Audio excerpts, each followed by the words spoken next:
Noong 2021 ay si Pablo ang naging representative ng ating bansa sa The Jockey Music Awards, ang pinakamalaking online song competition sa mundo, at nanalo siyang first place rito kasama ang kapatid niyang si Joso.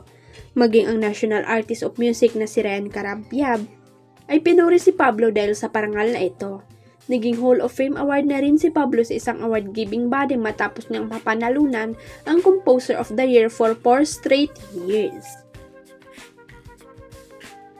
Made na talagang SB19 leader na si Pablo Nasa bilang songwriter.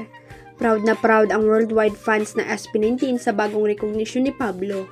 Isa kasi si Pablo sa pinarangalang top 5 composer ng Filipino Society of Composer, Authors and Publisher of PhilSCAP, kasama ang OPM icon na sina Jem Paredes, Lito Camo, Rico Blanco at Vinny Satorno.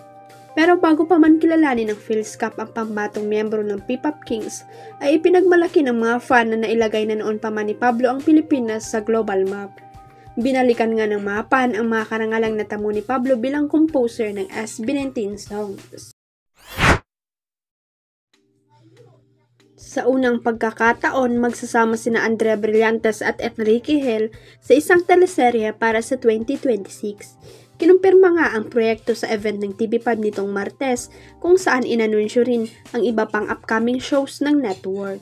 Marami nang nag-aabang sa pagsasama na ito ni Andrea at Enrique. Samantala, bubuhayin naman sa TV ang kwento ng Metro Manila Film Festival entry na The Kingdom na pinagbibita ni Vic Soto at Piolo Pascual sa TV5 version. Sina Christine Reyes at Raisa Seno naman ang namumuno sa serye. Huwag kalimutang i-click ang subscribe button at i-ring ang notification bell para sa latest at legit chika updates.